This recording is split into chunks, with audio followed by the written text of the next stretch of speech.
N'est-il pas vrai que les croyants de n'importe quelle religion, ainsi que ceux qui n'en professent aucune, peuvent aussi être de bonnes personnes?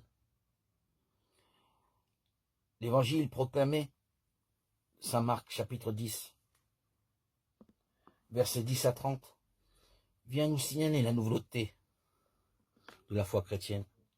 La foi est une expérience personnelle à la rencontre et à la suite de Jésus, en qui le disciple met toute sa confiance. Il ne suffit pas d'être bon pour être chrétien. Jésus nous invite à aller au-delà de la bonté. Elle nous invite à une relation d'amitié avec lui et par conséquent cultiver une relation fraternelle et solidaire avec les autres, êtres humains. Dans cette scène choquante, le riche jeune homme et Jésus sont passés de la joie à la déception. Le jeune pour se sentir incapable d'abandonner sa sécurité, et Jésus pour avoir reçu une fois de plus une réponse négative du jeune homme qui représente cette énorme partie de l'humanité d'hier et d'aujourd'hui.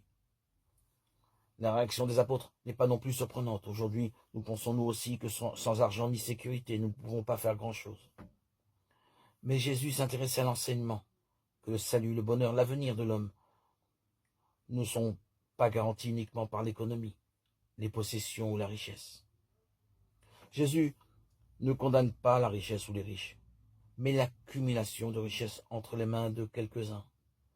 Le trésor du ciel s'acquiert avec générosité, solidarité et justice. Partager avec les pauvres, c'est partager avec Dieu lui-même. Nous sommes tous invités à faire nôtre cette attitude de dialogue entre Jésus et le jeune riche. En tant que membre de notre communauté, assumons aussi les joies et les espérances, la tristesse et l'angoisse des hommes et des femmes de notre temps. En particulier, les pauvres, les vulnérables et ceux qui souffrent, que ce soit des conséquences de la pandémie ou de toutes sortes d'abus. Car il n'y a rien de vraiment humain qui ne trouve un écho dans nos cœurs.